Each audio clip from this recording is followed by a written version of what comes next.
This review is made possible by Gerald Kia in Naperville. Gerald's outstanding staff is ready to find the perfect car for you. Whether it be new or used, your next car is waiting for you at Gerald Kia.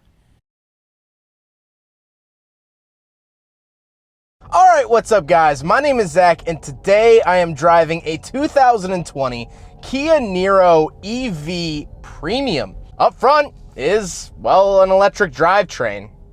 Same with down below. This is an electric car from Kia. Now, this is actually not Kia's first electric car. Kia's first electric car was actually the Kia Soul EV, but that was only sold in California and other very specific regions of the country. This is the first Kia EV to be sold nationwide, which is very, very exciting if you're into the electrification of cars. So let's get back to that all-electric drivetrain. It has a 64 kilowatt-hour liquid-cooled lithium-ion polymer battery, a 150 kilowatt AC synchronous electric motor, and a 7.2 kilowatt onboard charger, along with a CCS DC fast charge port, 480 volt charger in the front grille. And while yes, it probably sounded like I read that off of the window sticker, it's because I did.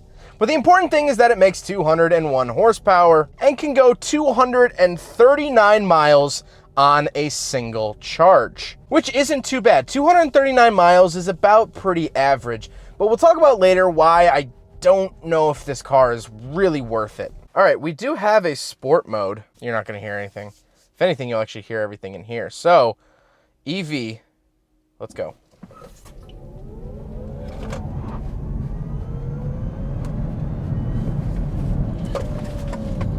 It's torquey.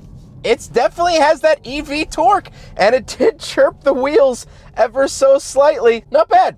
Not bad, Niro EV, not bad.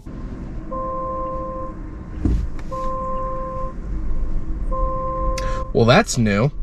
It has a backup beeper, like I'm a Mack truck or something. So let's talk about the interior. We have quite a bit to go through in here, but before we even get to the gauges, I'm sure you've been hearing it. This car makes a almost Jetsons type noise. Take a listen.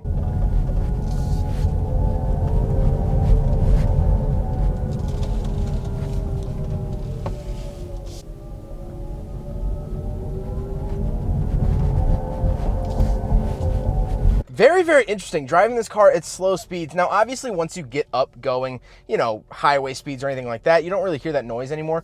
But driving around here on the test track, you get this amazingly futuristic sound, and I really, really like that. Now, in front of me, I do have digital gauges. On the left is my battery, as well as my range, and on the right, I have my speed. Now, what I do like is that I do get a little customizable gauge in the center. This is very reminiscent of every other Kia product I've ever driven.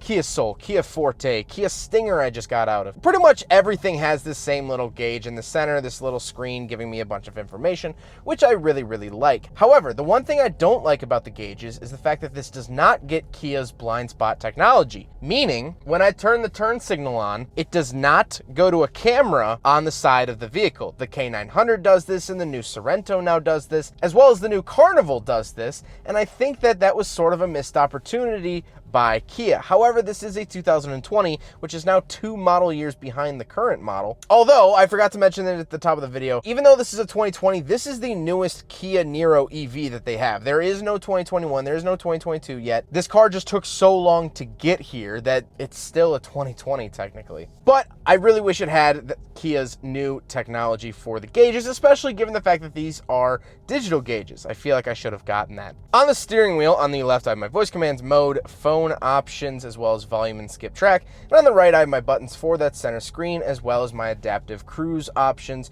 which is very, very nice. But this part is very typical Kia. However, it's nice. To the left of me, I have my gauge dimmer switch, blind spot monitoring, and my lane keep assist, as well as 2 EV specific buttons down below. On the right, this is for the auto locking charge port, so it'll lock your charge ports. And then I have a button for timed charging on and off. On the door, I have my power mirrors, power locks, and power windows. Nothing really too crazy there. And then moving into the center, we do get this very nice integrated touch screen that looks very smooth with the dash, so let's talk about it. All right, so let's talk about this center screen here in the Niro EV. Well, first of all, charge management we can go to. We could set charging and climate, next departure, scheduled charging, things like that. So, like say you're going to leave at 8 a.m., you can set the car to charge when it's plugged in to be ready by 8 a.m. And so it'll actually delay charging for a little bit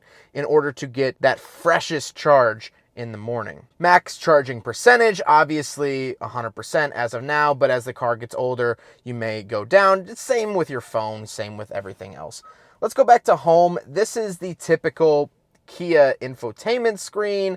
Not really anything too crazy. I can search stations for the charging, which is very, very nice. Very easy and simple to find a charging station, which actually I feel like it's easier to find a charging station in this car than it is a Tesla product. I have favorite charging stations I can go to, things of that nature. So if you do prefer a certain charger, maybe you always charge at, say, Whole Foods or something like that. These are all the chargers around in my area, which is very, very nice. Now, I do have the Kia Sounds of Nature found in the Sorento and the Stinger.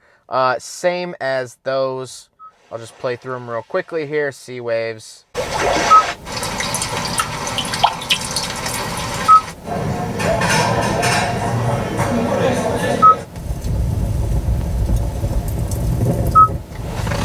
And while this bar does go across, you can actually leave these on for as long as you want. See, it still goes. It just keeps doing that. Kind of like Kit from Knight Rider. Then we do have the basic Kia home menu. So we have Apple CarPlay and Android Auto. Like I just said, Sounds of Nature. Map, roadside assistance, media, voice memo. Let's go to the EV page. And so this is telling me my current charge.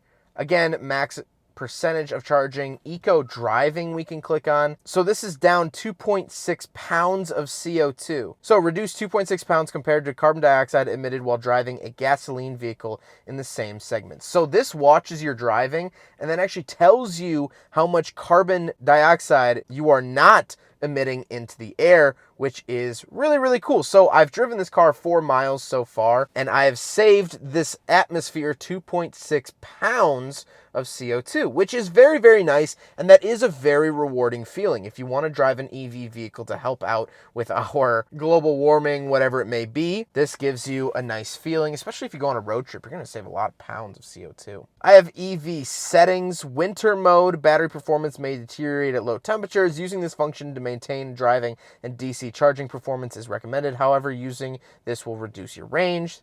Warning, range warning, which is really, really cool, or EV route. So this will plan for charging stations and things of that nature. I can also click on energy information, give me a lot more of a breakdown. With climate controls off, I'll go 201 miles. With climate controls on, I'll only go 194 miles, which, wow, that's actually impressive. I actually lose 7 miles of range just for using my climate controls. 71% battery, things like that. You can't really scroll or anything like that. But I do like that you get fun information. However, I wish that there was a little bit more fun, cool EV features. However, not the end of the world. One last thing here. Let's flip it into reverse. Get that backup camera going. And I do have parking sensors as well as a camera. And it does move the lines as well. Down below that screen, I do have 2 climate control vents and my very typical Kia buttons for map, navigation, seek track, radio, media, setup, tune, power, things of that nature. I do have my climate controls below all of that. However, I don't actually get dual zone climate specifically. I sort of do, because there's this button that says driver only, which will actually save energy and just heat or cool the driver. However, it's not really true dual zone climate. It is what it is. Heat is its own button, which is interesting. Has 3 little wiggly arrows. I haven't really seen that on a car before. As well as I have EV, which just gives me electrical vehicle information on the center screen. Then I have a little cubby and a wireless charger in that cubby, as well as I have 2 USB ports, one for a charger and one for the infotainment, and my 12-volt outlet. And down below all of that, I have a giant cubby because the center console is actually more attached to the seats rather than the front dashboard, which is very interesting. Moving on to that center console, we have a bunch of buttons here. First of all, this is my shifter down in the middle. For reverse, neutral, and drive, you twist it, and then park is its own dedicated button. This is an electric car. It makes sense to have controls like this. Then to the left, I have my heated and ventilated seats, which is a very nice option. One of the premium features, the premium package. Auto holding brake, my power parking brake, and on the other side, of course, I have heated and ventilated seats for the passenger, my heated steering wheel, parking sensors on and off, and then my drive mode button. So we get 3 different drive modes here in the Kia Niro EV. We have Eco, Normal, and Sport. And Eco mode is sort of like one pedal driving, but there is no dedicated one pedal driving mode in the EV. Now I'm off the accelerated pedal and it is coming down to a stop, but it's not nearly as aggressive as what you would find in a Tesla Model 3 or a Nissan Leaf. On the back of the steering wheel, I actually do have adjustments for my regenerative braking, so I can turn it on or off depending on how comfortable I am with it. This will allow me to get pretty close to one pedal driving. However, this isn't true one pedal driving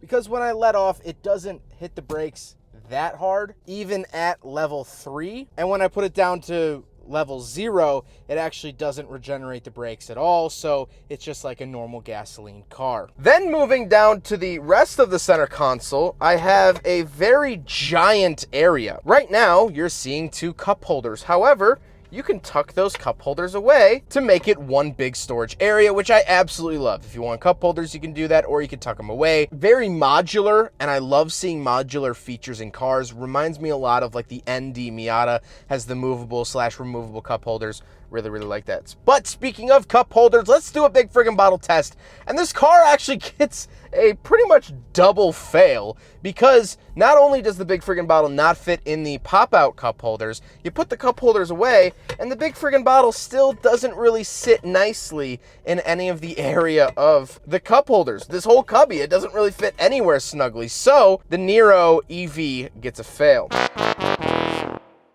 do have an armrest with a USB charging outlet in it, which I like, but that's really it. Now the seats are nice and comfortable. Like I said, they are heated, they are ventilated, and they are power. However, they are not memory. And I feel like I would much rather have memory seats than ventilated seats, but that's okay. I do like the blue trim going around. That sort of signifies that this is an electric vehicle. The blue trim that goes around the seats and the exterior of the vehicle. We'll talk about that later.